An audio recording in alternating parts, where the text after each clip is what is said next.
और 6 अक्टूबर 2020 को हम लोग करंट अफेयर्स पढ़ने जा रहे हैं।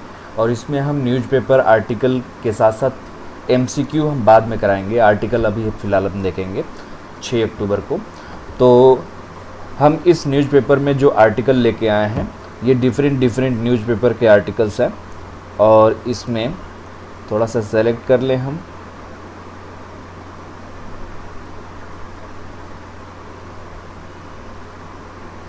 ठीक है, तो डिफरेंट न्यूज़पेपर के आर्टिकल्स को लेकर आए हैं, जिसमें डिफरेंट न्यूज़पेपर के आर्टिकल्स को कलेक्ट करके इनका न्यूज़पेपर एनालिसिस करेंगे। और मेरा नाम है शशिकांत चौहान, और मेरे साथ आप लोग पढ़ेंगे करंट अफेयर्स। और हम लोग शुरुआत करने जा रहे हैं यूट्यूब पे एक नई क्लास, और हमारी क्लास को सब्सक्राइब करना ना भूलें और बेल आइकन को हिट करना ना भूलें। ठीक है, तो सब्सक्राइब के साथ साथ बेल आइकन को हिट करें, जिससे आपको लगातार वीडियो मिलती रहे। पहले इसको स्टडी की फॉर सक्सेस के नाम से जानते थे, अब इसको Shashikant GS by Shashikant sir के नाम से जानते हैं। तो हम लोग आर्टिकल शुरू करने जा रहे हैं। ठीक है, इम्पॉर्टेंट आर्टिकल। तो सबसे पहला ये है कि 5 अक्टूबर, यहाँ पे आप देख रहे हो 5 अक्टूबर को अंतर्राष्ट्रीय स्तर पे वर्ल्ड टीचर्स डे मनाते हैं। ठीक है, वर्ल्ड टीचर्स डे जो मनाया जाता है अंतर्राष्ट्रीय स्तर पे, कब मनाया जाता है? 5 अक्टूबर को मनाया जाता है। और ये कब से मनाया जा रहा है? 1994 से मनाया जा रहा है। तो 5 अक्टूबर को 1994 से वर्ल्ड टीचर्स डे मनाते हैं। याद रखिएगा, नेशनल टीचर्स डे होता है वो होता है 5 सितंबर को। एग्जैक्टली एक महीने बाद 5 अक्टूबर को अंतर्राष्ट्रीय स्तर पे विश्व टीचर्स डे मनाते हैं। ठीक है, इसका जो अनुशंसा था या एडॉप्शन के लिए जो रिजोल्यूशन पास किया गया था 1966 में, लेकिन पहली बार इसे मनाया गया था 1994 में। और ये इंटरनेशनल लेबर ऑर्गेनाइजेशन यूनेस्को और वर्ल्ड ऑर्गेनाइजेशन है एजुकेशन इंटरनेशनल, उसके द्वारा इसे शुरू किया गया था। और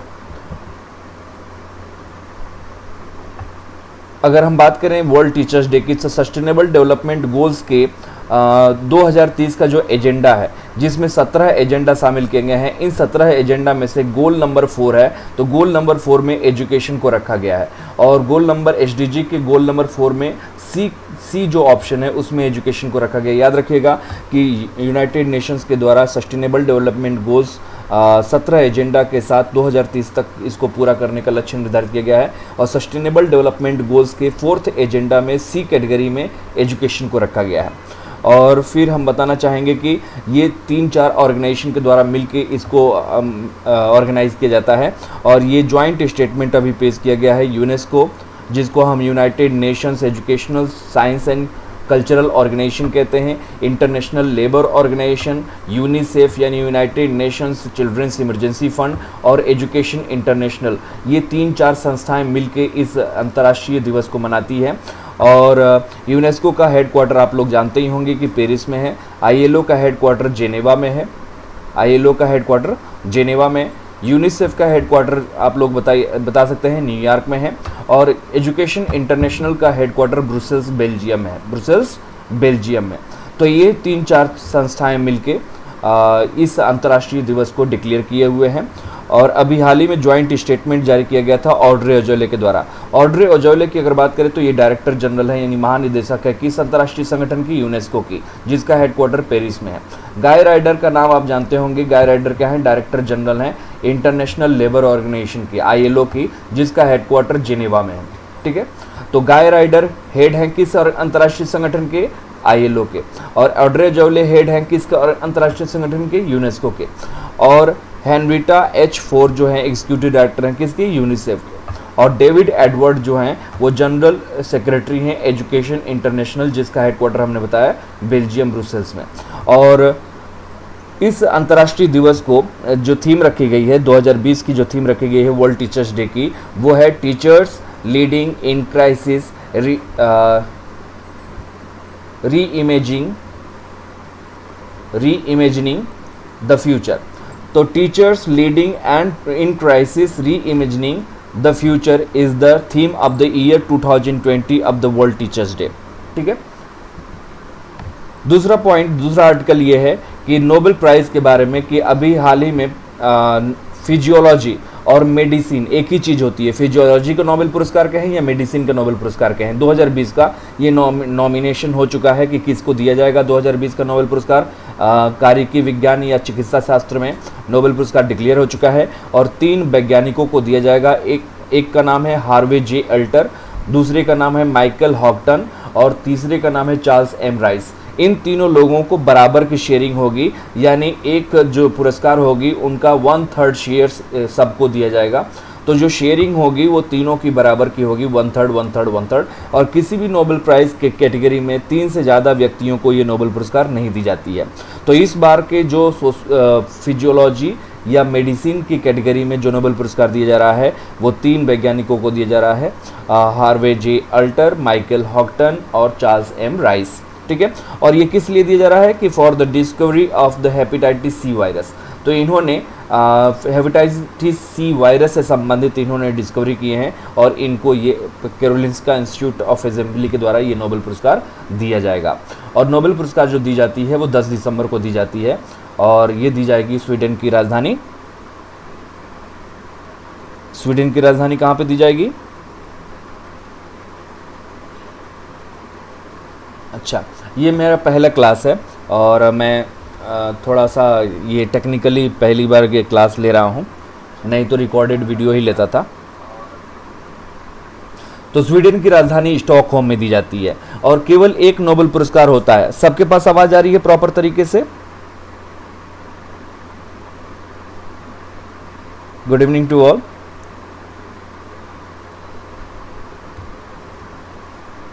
सबके पास आवाज आ रही है ना? ठीक है, अगला पॉइंट है India successfully test fires new version of nuclear capable Shaurya missile. तो अभी हाल ही में भारत ने एक मिसाइल का सफल परीक्षण किया है और इस मिसाइल का नाम है शौर्य मिसाइल। ठीक है, शौर्य मिसाइल का परीक्षण किया गया है और इसके बारे में देख लिया जाए। ये बालासोर कहाँ पे है? उड़ीसा में है। और Saturday successfully test fired its indigenously developed, यानी स्वदेशी रूप से ये पूरी तरीके से डेवलप किया गया है, अपने देश में डेवलप किया गया है। और न्यूक्लियर कैपेबल, यानी परमाणु को कैरी करने के लिए कैपेबल है, क्षमता है इसके पास। और हाइपरसोनिक ये मिसाइल है। हाइपरसोनिक मिसाइल अभी हम डिटेल में डिस्कस करेंगे कि हाइपरसोनिक मिसाइल, सबसोनिक और सुपरसोनिक मिसाइल क्या होते हैं। तो ये शौर्य जो मिसाइल जो डेवलप किया गया है ये हाइपरसोनिक मिसाइल है और with A strike range of around 1000 kilometre.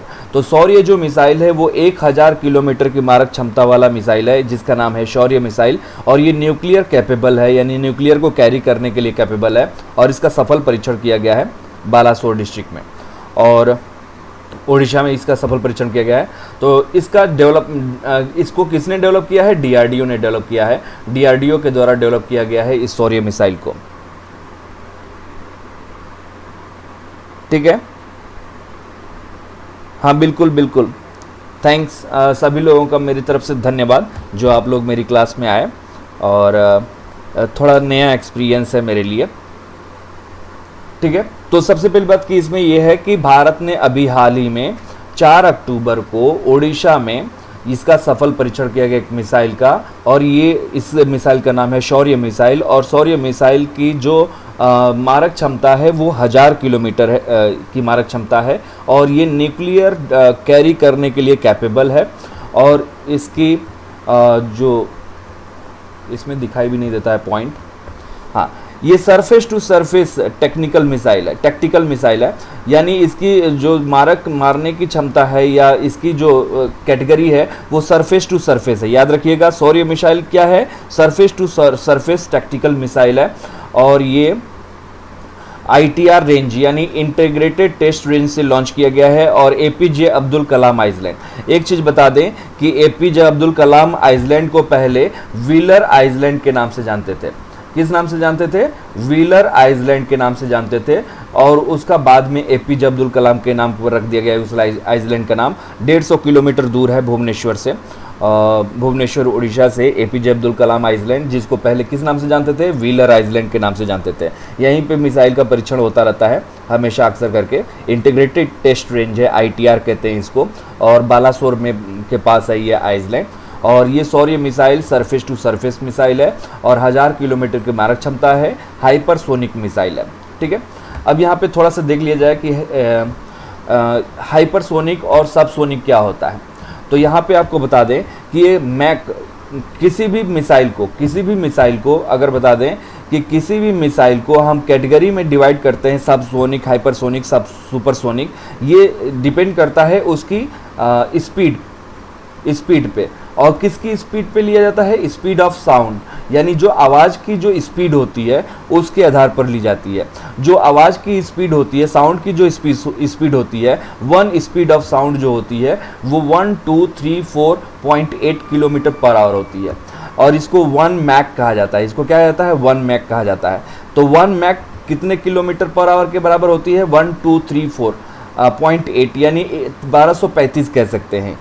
तो यानी 1235 किलोमीटर जो साउंड की स्पीड होती है, 1 घंटे में साउंड कितने किलोमीटर ट्रैवल करता है? 1235 किलोमीटर ट्रैवल करता है। उसको हमने एक यूनिट मान लिया और उसको नाम दे दिया मैक। तो ये साउंड की स्पीड की जो यूनिट होती है उसको मैक कहते हैं और इसी मैक के आधार पर साउंड स्पीड ऑफ साउंड के आधार पर ही सबसोनिक, सुपरसोनिक और हाइपरसोनिक कैटेगरी डिवाइड होती है। फॉर एग्जांपल यहाँ पे देखिए, सबसोनिक जो होते हैं वो 0.8 मैक से नीचे होते हैं, जिनकी स्पीड 900, जिस मिसाइल की स्पीड 980 किलोमीटर के आसपास होती है या उससे कम होती है, उसको सबसोनिक की कैटेगरी में रखते हैं। ठीक है, और जिस मिसाइल की स्पीड 980 से 1470 किलोमीटर के पर आवर की स्पीड होती है उसको ट्रांससोनिक कहते हैं और जिस मिसाइल की स्पीड 1470 से लेकर 6126 किलोमीटर के आसपास की स्पीड होती है उसको सुपरसोनिक कहते हैं। और हाइपरसोनिक की कैटेगरी में वो मिसाइल आते हैं जिसकी स्पीड 6000 से लेकर 12000 के बीच होती है, उसको हाइपरसोनिक कहते हैं। और इसी तरह हाई हाइपरसोनिक और री एंट्री स्पीड्स होती है, अल्ट्रासोनिक होता है। तो ये जो स्पीड है वो इस मिसाइल की स्पीड होती है और ये स्पीड ली जाती है साउंड की स्पीड से, जिसको हम मैक कहते हैं। ठीक है, तो यहाँ सौर्य मिसाइल से आप समझ लीजिए, सौर्य मिसाइल क्या होता है? सरफेस टू सरफेस होता है और इसकी जो रेंज है वो 1000 किलोमीटर तक स्ट्राइक करने की है। न्यूक्लियर कैपेबल है कि न्यूक्लियर कैरी कर सकता है ये मिसाइल। ठीक है, आगे बढ़ते हैं। अभी हाल ही में 5 अक्टूबर को भारत के प्रधानमंत्री नरेंद्र मोदी जी के द्वारा आर्टिफिशियल इंटेलिजेंस को समाज में समावेशित करने के लिए, यानी हमारे जो सोशल ट्रांसफॉर्मेशन में आर्टिफिशियल इंटेलिजेंस को कैसे यूटिलाइज किया जा सकता है या कैसे एंट्री दी जा सकती है, उसके लिए एक वर्चुअल समिट ऑर्गेनाइज किया गया है जिसका नाम रखा गया है रेज 2020 और भारत के प्रधानमंत्री नरेंद्र मोदी जी के द्वारा इनॉग्रेट किया गया है एक ग्लोबल वर्चुअल समिट। और ये समिट किस पे डिपेंड है? आर्टिफिशियल इंटेलिजेंस पे। और ये 5 अक्टूबर 2020 को इसका इनॉग्रेशन भारत के प्रधानमंत्री नरेंद्र मोदी जी के द्वारा किया गया। और यहाँ पे बात ये है कि ये यहाँ पे ये जो रेज है वो क्या है? एक आर्टिफिशियल इंटेलिजेंस से संबंधित ये समिट है, लेकिन ये आर्टिफिशियल इंटेलिजेंस सोशल ट्रांसफॉर्मेशन लाने के लिए ये समिट आयोजित किया गया है, सोशल ट्रांसफॉर्मेशन के लिए। अभी हम बता देंगे कि कैसे सोशल ट्रांसफॉर्मेशन में आर्टिफिशियल इंटेलिजेंस का यूटिलाइजेशन है। और ये समिट जो है 5 अक्टूबर से लेकर 9 अक्टूबर तक चलेगा और ये भारत के प्रधानमंत्री नरेंद्र मोदी जी के द्वारा रेज 2020 के नाम से इसे इनॉग्रेट किया गया है। इसके बारे में थोड़ा डिटेल हम लोग देख लें तो इसका इनॉग्रेशन नई दिल्ली से वर्चुअली किया गया है भारत के प्रधानमंत्री नरेंद्र मोदी जी के द्वारा। और ये आर्टिफिशियल इंटेलिजेंस जो सोशल ट्रांसफॉर्मेशन में अंतर्राष्ट्रीय स्तर पे इसको अवेयरनेस के लिए फैलाने के लिए, जागरूकता फैलाने के लिए प्राइम मिनिस्टर नरेंद्र मोदी जी के द्वारा इसे इनॉग्रेट किया गया है और इसका नाम रखा गया है रेज 2020। रेज 2020 का फुल फॉर्म होगा responsible artificial intelligence for social empowerment 2020। तो रेज का फुल फॉर्म है ये responsible AI for the social empowerment 2020 और 7 बजे शाम को इसका इनॉग्रेशन किया गया। अब यहाँ पे बात आई कि सोशल एम्पावरमेंट में कैसे आर्टिफिशियल इंटेलिजेंस को हम इंटरेक्ट कर सकते हैं या उससे कैसे संबंधित हो सकता है। और देखिए जैसे यहाँ पे है हेल्थ केयर इंडस्ट्री में अगर हम आर्टिफिशियल इंटेलिजेंस में अगर यूटिलाइजेशन को बढ़ा दें, एग्रीकल्चर सेक्टर में अगर आर्टिफिशियल इंटेलिजेंस को बढ़ा दिया जाए, एजुकेशन सेक्टर में अगर आर्टिफिशियल इंटेलिजेंस का यूटिलाइजेशन बढ़ा दिया जाए, स्मार्ट मोबिलिटी में बढ़ा दिया जाए, ये सारे सेक्टर्स किससे रिलेटेड हैं? सोशल एम्पावरमेंट से संबंधित है। Health care, agriculture, education, smart mobility, ये सारी चीज़ें सोशल एम्पावरमेंट से रिलेटेड है और इस सोशल एम्पावरमेंट में अगर आर्टिफिशियल इंटेलिजेंस को हम यूटिलाइज करते हैं तो हम ज़्यादा डेवलपमेंट की तरफ बढ़ेंगे या हम ज़्यादा सक्रिय भूमिका निभा सकते हैं देश की प्रगति में। और इस रेज 2020 की अगर बात करें तो ये किस मिनिस्ट्री के द्वारा ये शुरू किया गया है, तो ministry of electronic and information technology के द्वारा शुरू किया गया है। याद रखिएगा कि रेज 2020 किस मंत्रालय के द्वारा ऑर्गेनाइज किया गया है, तो ministry of electronics and information technology. और साथ में सहयोग किसने दिया है, नीति आयोग ने। तो नीति आयोग और इलेक्ट्रॉनिक्स एंड इंफॉर्मेशन टेक्नोलॉजी दोनों के द्वारा मिलके रेज 2020 को आयोजित किया गया है, जो अंतर्राष्ट्रीय स्तर पे सभी छोटे स्टार्टअप जो आर्टिफिशियल इंटेलिजेंस से रिलेटेड हैं वो ग्लोबल लेवल पे इसका मीटिंग ऑर्गेनाइज किया गया है। और ये 5 तारीख से 9 तारीख तक ये दिल्ली में आयोजित होगा, वर्चुअली ये किया गया है। और इसमें सोशल एम्पावरमेंट की बात की गई है। हाँ, नीति आयोग और ministry of electronics and information technology, ये क्वेश्चन इंपॉर्टेंट है, पूछा जा सकता है कि रेज का आयोजन किसके द्वारा किया गया है, कौन से मिनिस्ट्री या कौन से आयोग के द्वारा किया गया है। ठीक है, तो ministry of electronics and information technology और नीति आयोग के द्वारा, दोनों के द्वारा मिलके। ठीक है,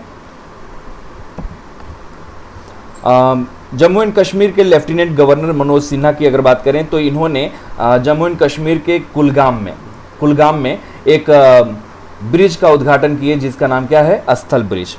तो ये मनोज सिन्हा जी हैं जो लेफ्टिनेंट गवर्नर हैं किस यूनियन टेरिटरी के, तो जम्मू एंड कश्मीर के। और इन्होंने अस्थल ब्रिज का उद्घाटन किया कहाँ पे, कुलगाम में। और साथ साथ इन्होंने अस्थल ब्रिज अस्थल गांव को जोड़ता है।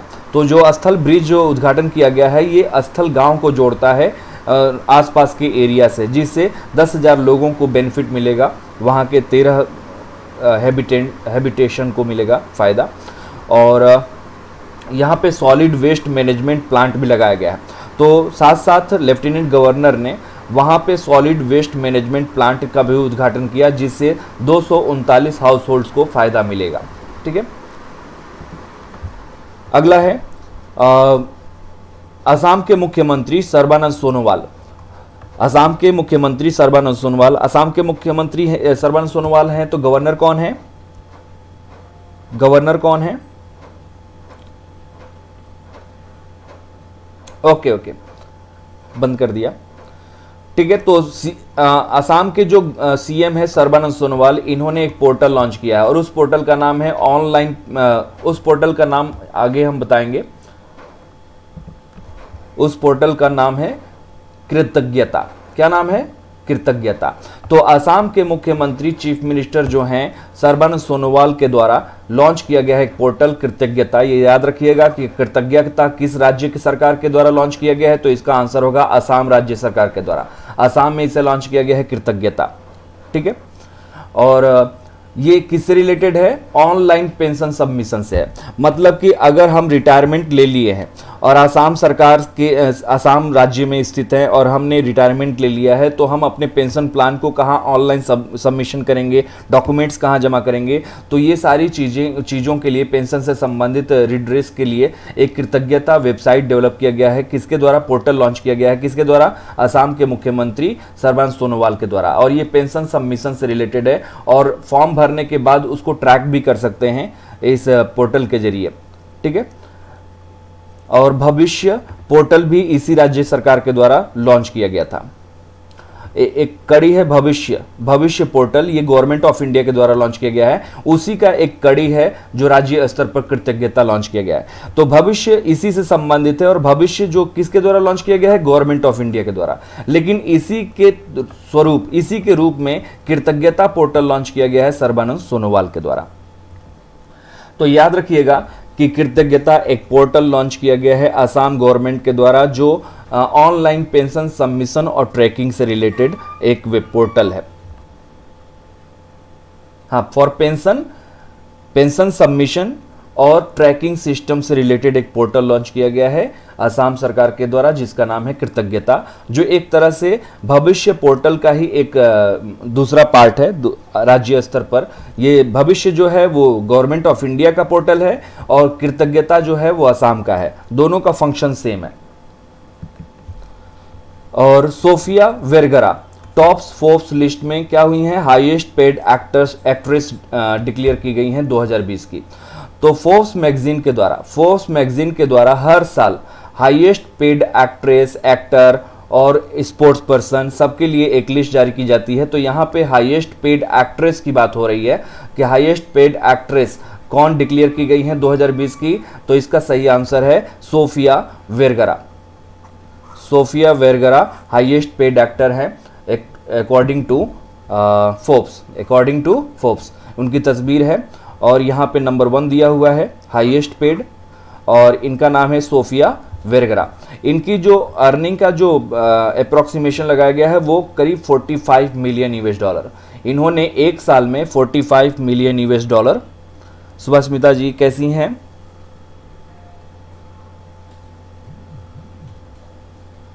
हाँ, आज पहला दिन है,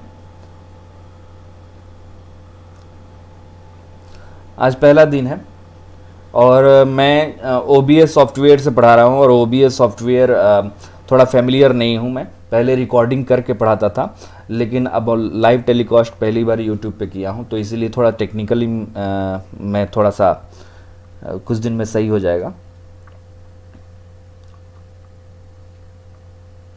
और सभी लोगों को देखकर मुझे अच्छा लगा। ठीक है, तो फोर्ब्स ने अभी हाल ही में एक लिस्ट जारी की है और ये लिस्ट है किससे संबंधित, हाईएस्ट पेड एक्ट्रेस। और हाईएस्ट पेड एक्ट्रेस में नंबर 1 पोजीशन पे सोफिया वेरगरा को शामिल किया गया है और इनकी जो इनकम बताई गई है पूरे एक साल में 45 मिलियन यूएस डॉलर। पिछली बार थी स्कारलेट जॉनसन, पिछली बार जो हाईएस्ट पेड एक्ट्रेस थी स्कारलेट जॉनसन थी, जिनका करीब 52 या 53 crore million US dollar income थी। इस बार घट गई है, तो जो टॉप लिस्ट में है पिछली बार से कम इनकी इनकम है। स्कारलेट जॉनसन का पिछली बार 50 के ऊपर था, लेकिन इस बार जो है 45 मिलियन ही टॉप पोजीशन पे हैं और इनका नाम है सोफिया वेरगरा। और सोफिया वेरगरा की अगर बात करें तो ये अमेरिका गॉट टैलेंट में जज भी रही हैं, जजेस भी करती हैं अमेरिका गॉट टैलेंट में, और ABC मॉडर्न फैमिली के लिए ये इंडोर्स भी करती हैं। ठीक है, तो ये सारी चीज़ों से संबंधित इनसे अर्निंग होती है और सोफिया वेरगरा को फोर्ब्स लिस्ट में नंबर 1 पोजीशन पे हाईएस्ट पेड एक्ट्रेस में शामिल किया गया है। अगला है आसाम से ही संबंधित है और ये एक कॉफ़ी टेबल बुक लॉन्च किया गया है किसके द्वारा, जितेंद्र सिंह के द्वारा। जितेंद्र सिंह के द्वारा, और जितेंद्र सिंह के बारे में यहाँ पे लिस्ट देख लीजिएगा, बहुत बड़ी लिस्ट है इनका अचीवमेंट।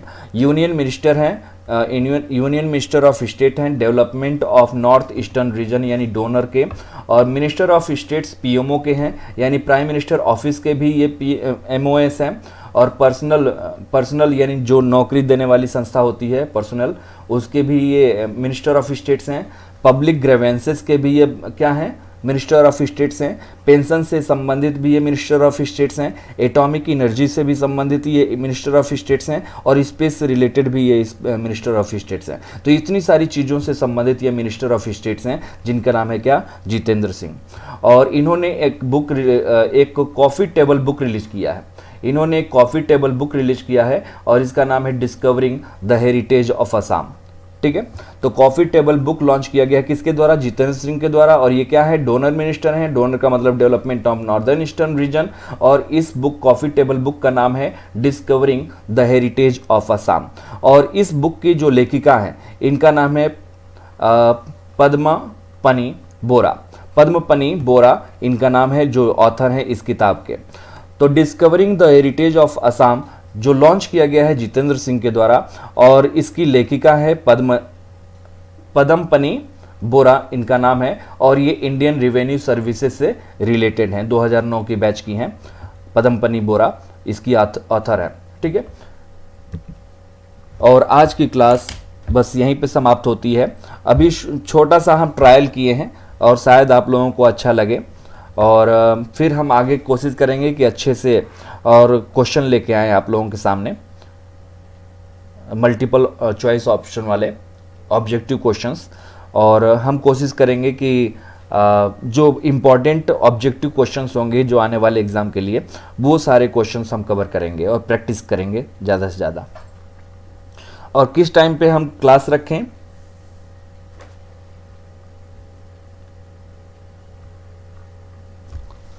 हाँ टाइमिंग बता दीजिए आप लोग।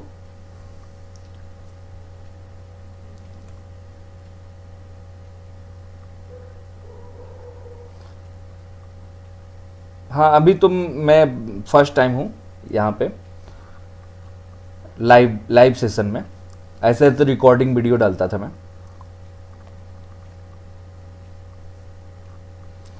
हाँ, मैं एमसीक्यू ज़्यादा से ज़्यादा रखूँगा। सुबह जो होगी उसमें हम आर्टिकल डिस्कस कर लेंगे, और बाकी के जो क्लास होंगे उसमें 1 घंटे तक हम लोग क्वेश्चन आंसर करेंगे। और लाइव के जरिए हम लोग इसमें तो पोल ऑप्शन नहीं है, लेकिन हम लोग इसका क्वेश्चन के जरिए, ऑब्जेक्टिव क्वेश्चन के जरिए करेंगे। आज छोटा सा सेशन रखे थे बस, ठीक है। Thank you. तो सुबह मॉर्निंग में हम 8 या 9 बजे तक रख देते हैं, और शाम को हम 7 बजे रखते हैं। 7 बजे सेशन रखते हैं।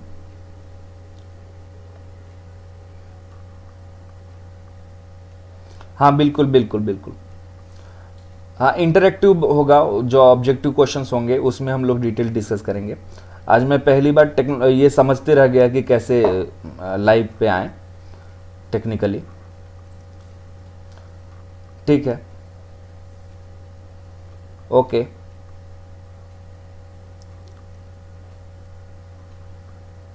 मॉर्निंग में 7 या 8 बजे कर देते हैं, और इवनिंग में शाम को 7 बजे। और शाम को 7 बजे 1 घंटे हम लोग ऑब्जेक्टिव क्वेश्चंस करेंगे, बैंकिंग से रिलेटेड, स्टैटिक जीके से रिलेटेड, और इससे होगा करंट अफेयर से।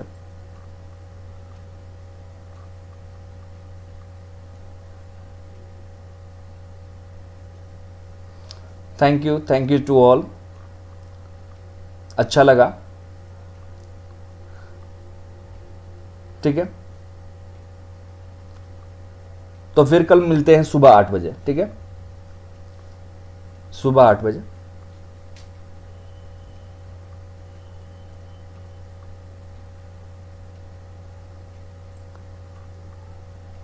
थैंक यू, ठीक है। तो कल मिलते हैं सुबह 8 बजे। Okay, bye bye. Okay, thank you.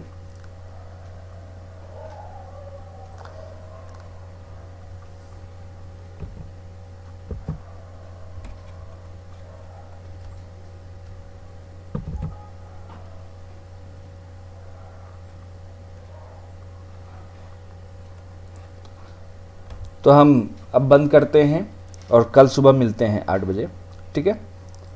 Thanks to all जो आप लोग आए। Good night.